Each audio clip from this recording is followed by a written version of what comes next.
Getting fired is not a pleasurable experience, regardless of when and where it happens. Racing drivers get fired a lot, even some of the best have been fired. But when it comes to getting fired in racing, the worst feeling comes from getting fired midway through a year. If you've been a fan of motorsports for as long as I have, you've seen some of these firings as they happen, and to some, they can be morbidly fascinating. There's a lot of different stories when it comes to racing firings, but one of the oddest in my opinion happened to a certain Brazilian. After propelling pretty poor equipment to places it didn't belong, Felipe Giaffone would get kicked to the curb, and in this video, I'll break down what the hell actually happened. Today, I tell the tale of Felipe Giaffone's strange 2006 season.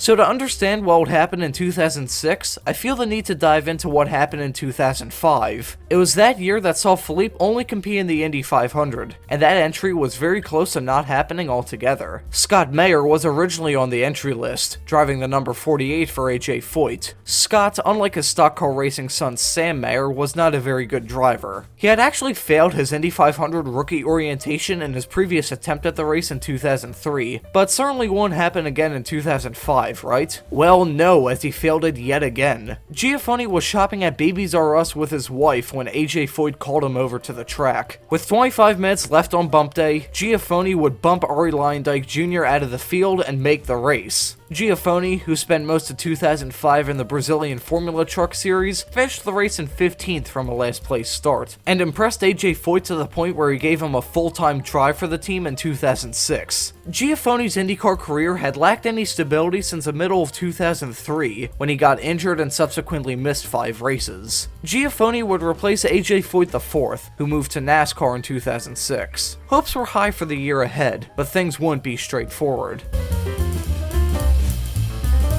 Homestead Miami would be decided the first race of the season, but the atmosphere was far from excited. In the warm-up session the morning of race day, rookie Paul Dana was killed in an accident. It marked the first death at an Indy Racing League race since Scott Brain in 1996, and the first death of an IRL driver since 2003, when Tony Renna lost his life in a testing crash. As heartbroken as the paddock was, there was still a race to put on that afternoon. Giaffone would start the race in 7th, sharing the 4th row with Brian Herta. The race itself saw a lot of attrition, with 6 of the 16 starters failing to see the checkered flag. Giaffone wouldn't run into any serious issues, and take the checkered flag 2 laps down in 8th. He'd bring home another good result a week later in St. Pete, this time finishing 9th from a 16th place start. This would be the first back-to-back top 10 finish for the Foyt team since 2002. Things were looking alright, but after a solid start to the year, we would hit some turbulence.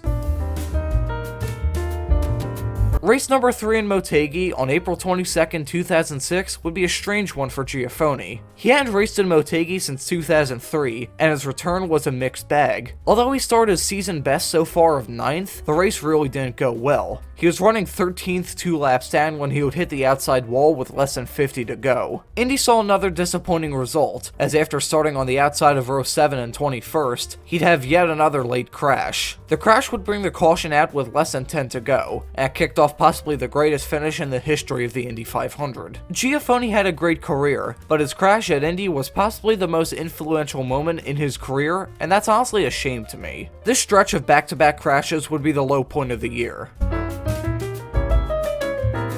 The 5th race of the 2006 season would take place at Watkins Glen, and it was a weekend plagued with poor weather, with qualifying getting cancelled because of fog, and the race itself being held in the rain. This would end up being the first ever Indy Racing League race held in the rain. The grid was set by results from practice on Friday, which meant Giaffone would start last and 19th. In the rain, Giaffone would make it all the way up to 5th place when the race was called 5 laps early after we hit the 2-hour time limit. This top 5 for Giaffone would be the last in his IndyCar career. The next 3 races would all end bad, with him failing to break into the top 15 in both Texas and Richmond. However, at least he finished those races, something that can't be said about Kansas. In the 2006 Kansas Lottery 300, Giaffone would make it to only lap 66 before handling issues knocked him out of the race, and left him in dead last. In the 2-week break between Kansas and Nashville, it was announced that AJ Foyt Racing had fired Felipe Giaffone and replaced him with Jeff Bucknam. Giaffone was sitting 14th in the standings at the time of his firing, but by season's end, he would be down in 17th. Bucknam would score 45 points less than Giaffone, and after 2006, neither of them would race an IndyCar again.